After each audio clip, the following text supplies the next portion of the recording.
Welcome to Chain Tech, the show and podcast focusing on the latest trends in supply chain, procurement, and logistic technology. My name is Max Henry from the Global Supply Chain Council, and together with my co-host and special guest, we explore the personalities, startups, innovators, and industry players driving disruption in supply chain, from early stage to unicorns, and from cutting-edge technology to the people using it to help drive more innovative, agile, and resilient supply chain around the world. This is Chain Tech.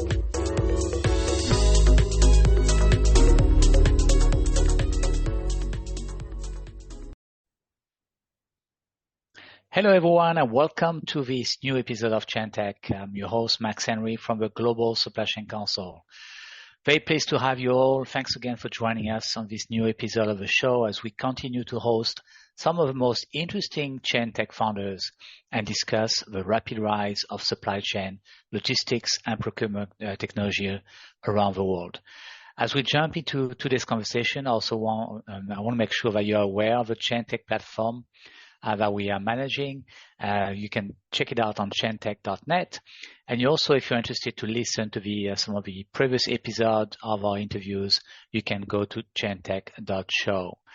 Today, I'm very pleased and excited to have Michael Currie, who's the founder and CEO of Fling. Hi, Michael. How are you? Hi, Max. Thanks for having me. I'm doing very well here. Okay, so as you know, we usually like to start our interview with a bit more information about your background. Maybe take us through, and where you come from, and what kind of studies did you have, where did you grow up, and just start with the early age of your career, before you arrive in Asia. Yeah. Sure. So, as you may hear from my voice, I'm Canadian or from North America, but I'm Canadian. I went to the University of Waterloo for mathematics and began my career as a financial software developer. So for about 10 years, and subsequent to that, joined an international research group called Open Worm, whose goal was to model the brain of a model organism called C. elegans. And that's what got me really into artificial intelligence and that field. And it was very exciting to work on that project. And subsequent to that, really wanted to change my venue where I was located. And I'd never been to Asia. And so about 7 years ago, came to Asia to join another company, an e-learning company, but ended up founding my own company here in a place where I am not from and where I don't understand the culture necessarily. But it was a very exciting experience, and I really have found that I just love the people of Asia and the experience of running a business here. So that's where I've been for the last 7 years. So you're based in Bangkok. Why did you actually choose Bangkok to start your business initially? Well, frankly, I was already here, having worked at a different company, so I'd already had a familiarity with the people and the country of Thailand. So it made sense to continue to be here. I think various countries in ASEAN would have been equally or even more appropriate for a supply chain AI business like what we have now. But it's been fortunate, I think, to be here in Bangkok for our operations, because there's so many corporate headquarters here right in Bangkok. So the whole country of Thailand, which is 70 million people, is basically directed by this one city here, Bangkok. And so we're able to efficiently conduct our business here. And I think it's a very digitally savvy country as well. So a lot of excitement about new technology, innovation. And for that reason as well, I think it's a great place to be. And if we compare this to countries like Singapore, which is obviously the leader in the region, there's really, frankly, a lot of competition in every dimension, every aspect of artificial intelligence, or in our case, we'll talk about this in a moment, we use drones. And with the amount of competition in that compressed space there, we found, I think, I think that it's actually quite nice to be in a place like Thailand where there's less of that and more opportunity to expand. So what motivated you to start your company, Fling? Well, I can briefly tell you our initial idea, which is no longer at all what we do. I was stuck in traffic in Bangkok and saw the birds flying above, and I thought, well, why can't we use the three dimensions of the city to deliver goods and packages and a million food deliveries per day in Bangkok? Surely there's scope for introducing the drone delivery that 6 or 7 years ago we were seeing just starting in countries like in America and with Zipline in Africa, and it seemed like that's a real growth area that we could target. So that was the initial concept of Fling, which is why it's called Fling, to throw something, in the air, fling. And we actually got the first permission from the government to use drones for package delivery. I think ultimately in the analysis, we were very early for this. And I think even now, if a company was to try to do drone delivery in Thailand specifically, they would find themselves to be pretty early. So basically, the regulation makes it difficult to scale the business. We're seeing at this point in America and a few other jurisdictions, they're starting to allow larger scale services, but I think ASEAN is going to be a follower and not a leader with that. But for Fling, we certainly are proud of our heritage as this pioneer in that field. And what we ended up experiencing partway through that journey was our customers or prospective customers, I should say, were meeting us at events and saying, "Hey, could you help us in the warehouse? So we don't really want you to do drone delivery. We can't handle that right now. But could you help us with inspection of our warehouse with maybe your drones? Could you help us with that?" And that's what set us off with our pivot and our I think big success now with what we're doing. So before we talk about the new focus that you have with Fling, you mentioned a well-known company called Zipline, which has been doing extremely well in Africa, for example.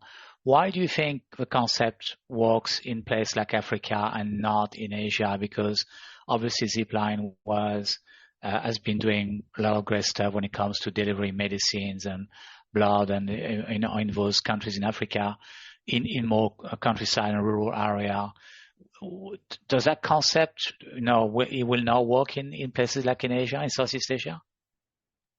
Well, I'd say there's two things you need for a drone delivery business to succeed in these early days, and certainly over the past 7 years, even earlier days. And those two things are some kind of compliant regulatory authority that's willing to let you do the service.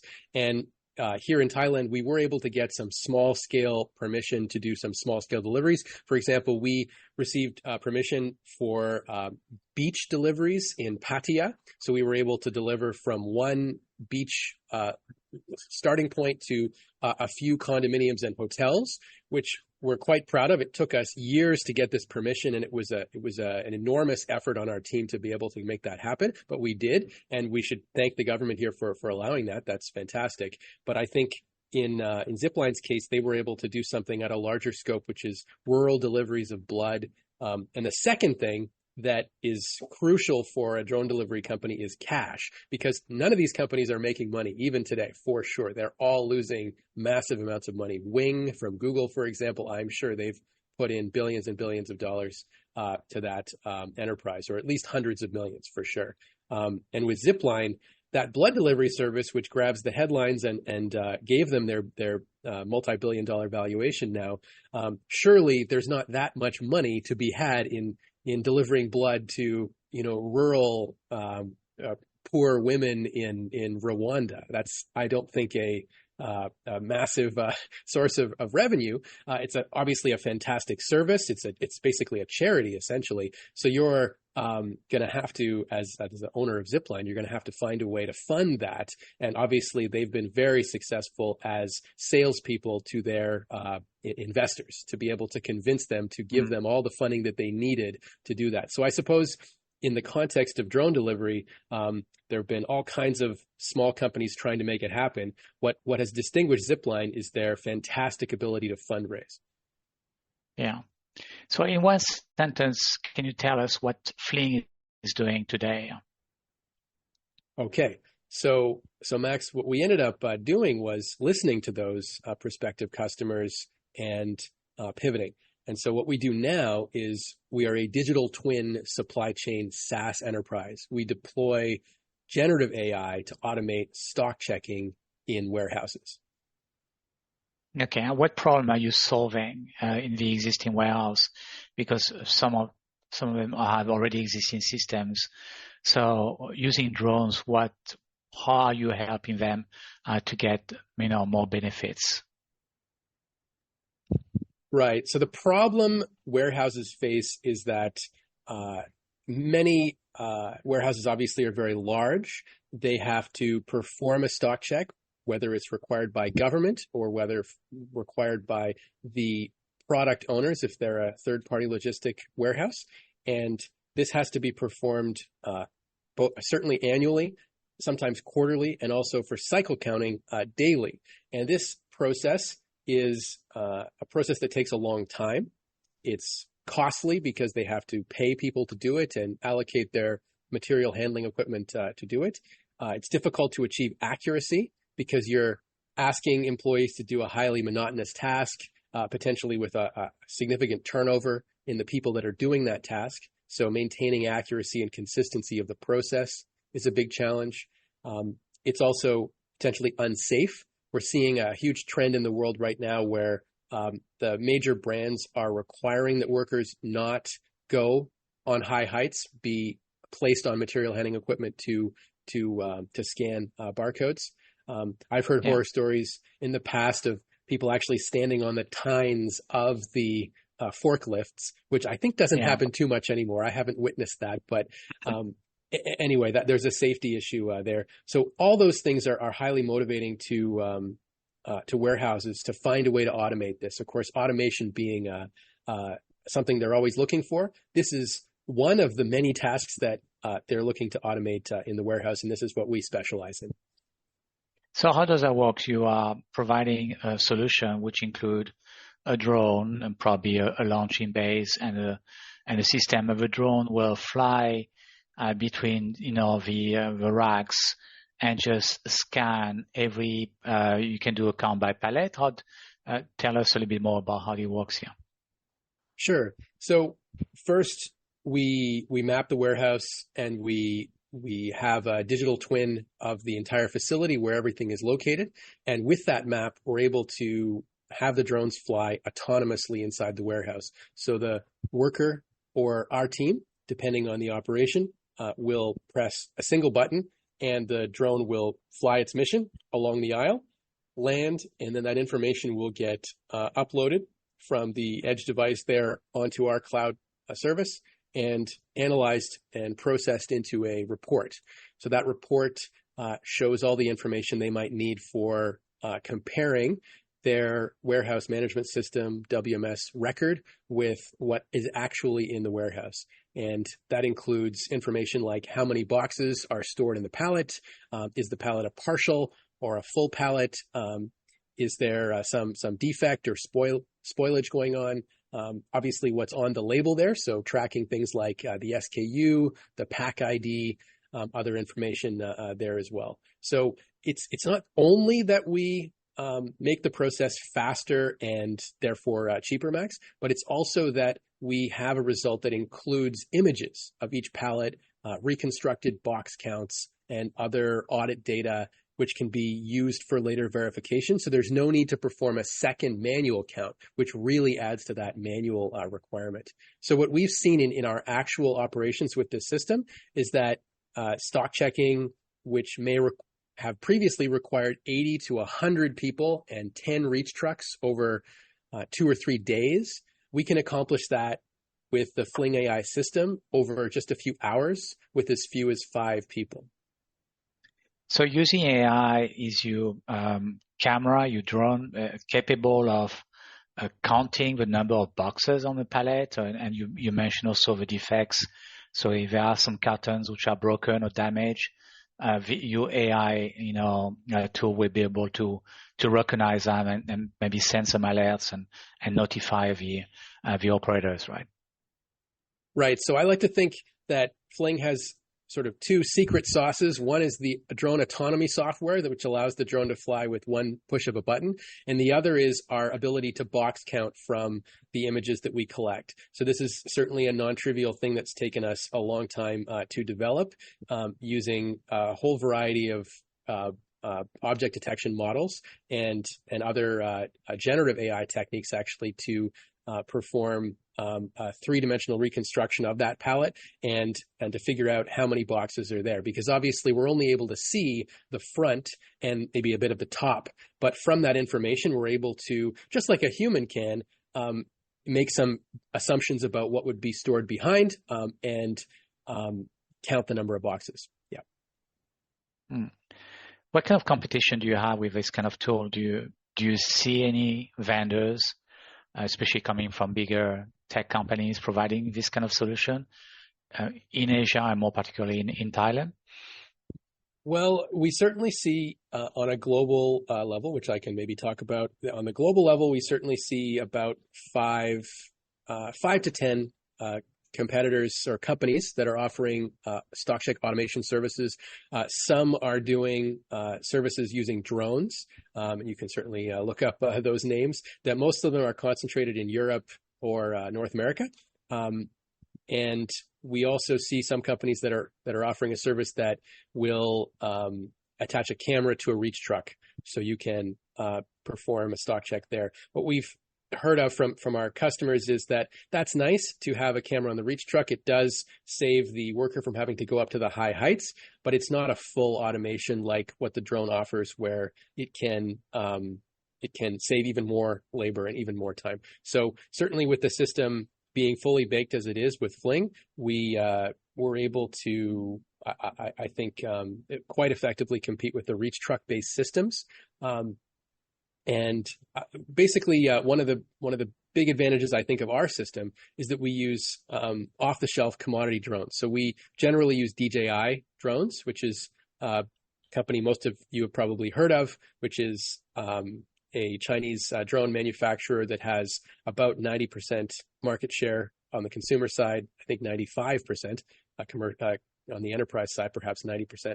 And as a result, wherever that warehouse happens to be, and we're certainly not only in Thailand at this point, with that global penetration, we don't have any problem with hardware distribution. I think some of these other competitors, they use proprietary drone systems, which have to be certified in each country, and spare parts and other problems with distributing a piece of hardware across international borders. Thankfully, that's something we don't have to worry about because we have a pure software solution. Which market are you targeting with this solution? Are you aiming at serving that technology towards the 3PLs, which are operating their own warehouse, or are you more interested in going after the end user shippers, or some of the manufacturers or brand owners who have their own DCs and facilities? So or I can are you say, doing both here? yeah. So I should say that my experience with the warehousing industry, what I certainly see is that the 3PL companies are highly motivated to introduce automation innovation in their warehouses because they're in a extremely competitive situation.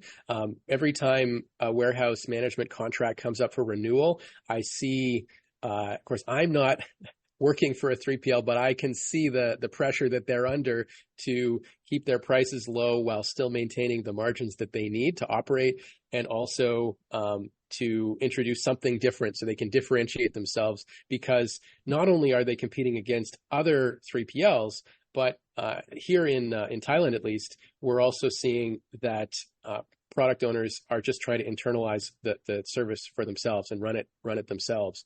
And so I see the pressure that they're under to justify the service that they're offering. And this is where I see that on top of all the benefits that I've already described for having a stock check automation, it's also just nice to be able to say, look, we're doing something that's new and we're at the vanguard here. So I think that's very helpful. So I would say 3PLs are certainly the most eager customers that we have, but that we don't limit ourselves to them only.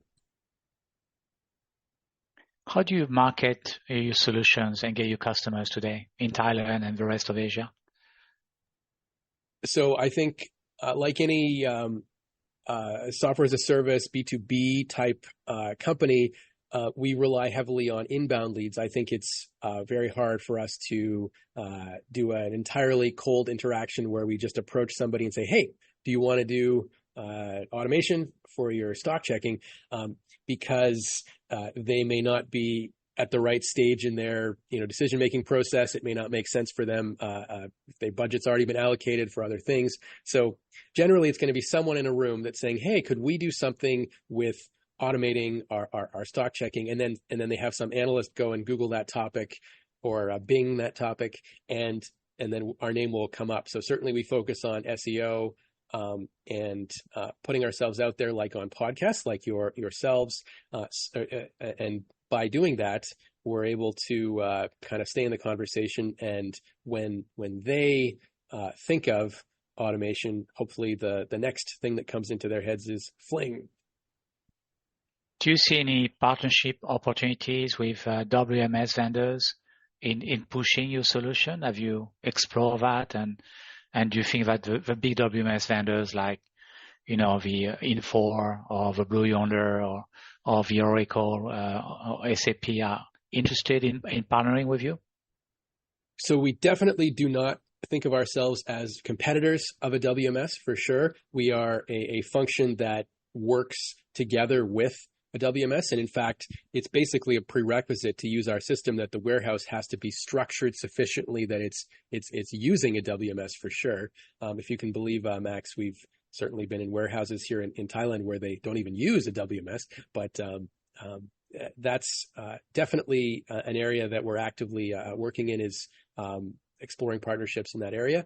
I think for our system to be deployed globally, we've had to rely on distributors as well, because there's some engineering expertise required to initially set it up and to provide support. So if there's a company that thinks that they're capable of supporting a solution, like perhaps they're already supporting AGVs or other automation solutions in a country that's either here in this region or elsewhere, we're very happy to have conversations with them, because it's through those distributor relationships that we're able to have the kind of expansion that we've been seeing so far.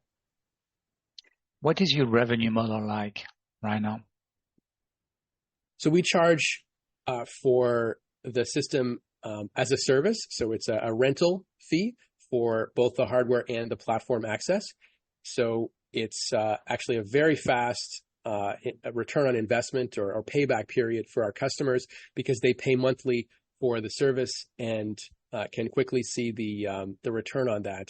I think the statistic for ASRS systems in our industry, the payback period is on the order of 5 or more years before a system can pay for itself, or I've heard even 10 years for very sophisticated ASRS systems. For us, if the warehouse doesn't think it can afford that level of automation, this is a great halfway house where you're still getting a significant benefit of automation, and the payback period can be definitely less than a year. Oh, that's interesting. Okay, let's go back a little bit on the company and the Fling, and I just wanted to understand, when you started the company, did you actually bootstrap the business? Did you raise capital? And what is your current funding stage right now? So we did receive funding from, we're VC backed. So we do have funding from a VC here in Thailand called True Incube, which is the CVC of True Corporation, the large telecommunication company here in Thailand. So that's public information that people can look up. We have received other private placement funding, and also significant funding from government grants as well. So we're quite happy with the funding that we've been able to receive here. I think just generally with startups, the standard story that we hear in Thailand here is that it's a very challenging funding environment for startups, especially seed stage startups, to find significant venture funding. So I think my message to founders who might be looking for funding in Thailand specifically would be to look for government grants unless you have significant traction already, because they're really looking for businesses that already have significant traction. You're not going to be able to do an American style startup with no revenue for years and years. So you can't pull a Palantir and have no revenue for 10 years and be funded here in Asia. The investors here in Asia are very serious about profitability. And are you currently looking for next round or? So we're always happy to have conversation with investors. So certainly we keep an eye on our competitors. We see that one of our biggest ones in America has just been raising monster rounds after rounds. Certainly happy to have conversations with people who think that that the Asian market is really ready for this kind of system to be deployed even faster than we've been able to achieve already with our traction.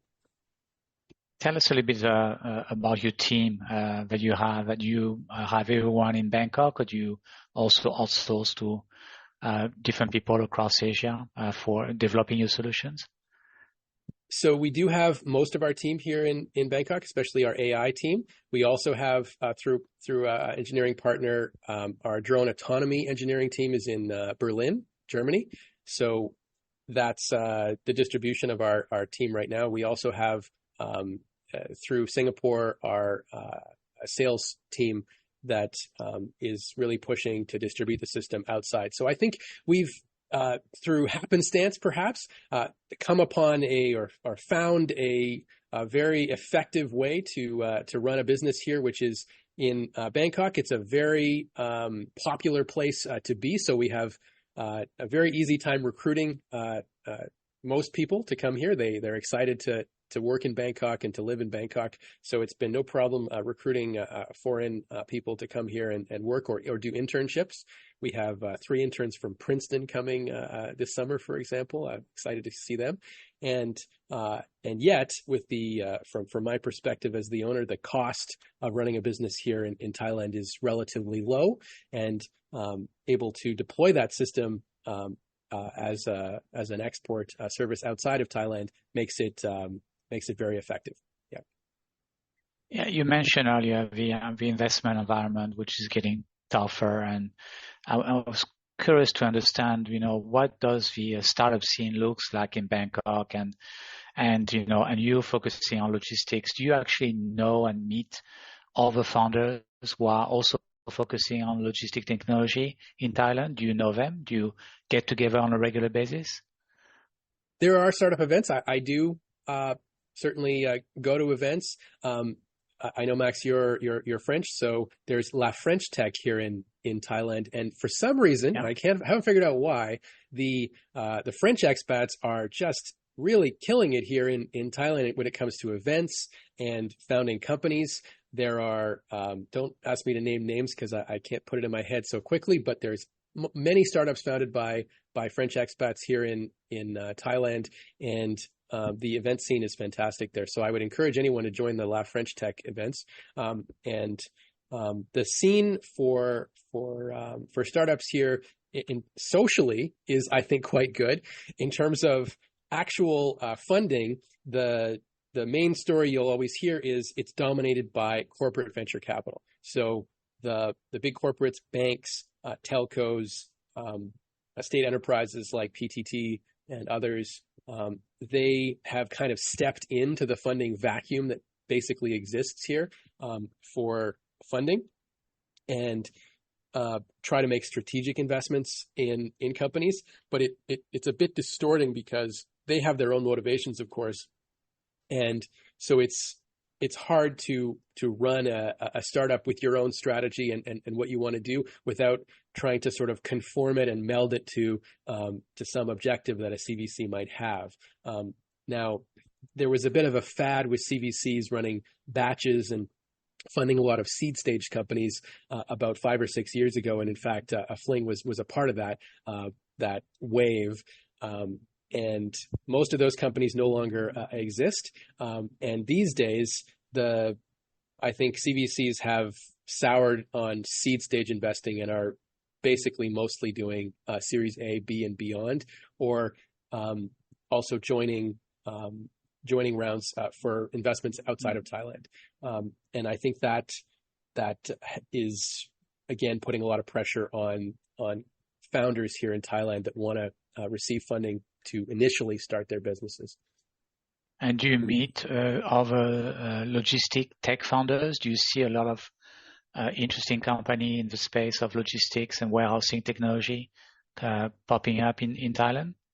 Yeah, maybe I can drop a name of my buddy. APX Group, I think is really killing it. I think they're about to announce another round. Maybe I shouldn't say anything about that. But they, founded by my friend Uwe, they're doing a freight network here where they have their own warehouses, and they're able to use trucks that would be coming back from the provinces empty, but they'll use their network to put pallets that would otherwise have to be paying a lot of money for delivery, and use up that spare space for delivering. And anyway, that idea is fantastic. They already have great revenue traction, and they've been able to receive significant funding from VCs. So I think if you have the right idea, then the funding is there, but you really do have to have fantastic traction. I think Uwe's already exited from startups in the past, so he has a great track record. So I think that's helped him as well with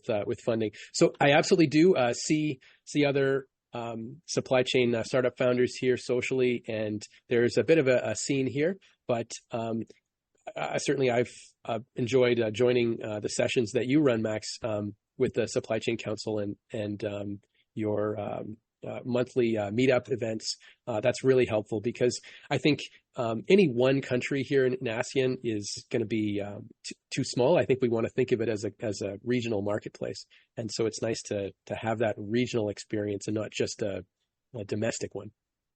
Exactly. Yeah.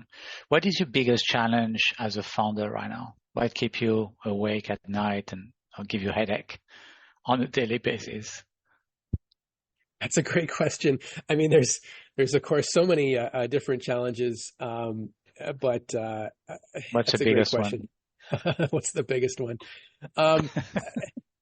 What's the biggest one? What's the smallest one? What's the biggest one? Yeah. Or what drives you crazy? Yeah, on a regular basis. Yeah. Well, I guess one of the biggest challenges is managing the growth that we're experiencing. So I think if one of the problems we have is we have perhaps too many customers that want to have demonstrations and engage with us and see if they can use our system, and they have a lot of questions. Maybe they want to see some customization already, and being able to achieve all that requires massive amounts of working capital to be able to do that in advance of actually receiving revenue from those customers. So I think it's a standard growth challenge where we have too much attention on the system and not enough sales staff to deal with all the attention that we're getting, essentially. That makes it very hard. I think you probably know just as well as I do that every warehouse is different. They all have different labeling systems, different numbering systems for their locations, configurations. Yeah. And so they all want something a little bit different in their stock checking. And that means that the system has to be very flexible. So having had the number of customers that we've had already, which is a fair number already, we've had to make the system quite flexible. But even so, with every new customer, there's still usually the need to do some little change and make it even more flexible than it already is. And so having the fact that not every warehouse is the same, again, puts a lot of pressure on execution and sales to be able to do that in advance of them agreeing to use the system. Yeah. How do you see your company in or solution in 3 to 5 years from now? So we see automated stock checking as rapidly evolving from a novelty into a requirement for sophisticated global brands that sign multi-year management contracts with third-party logistic companies.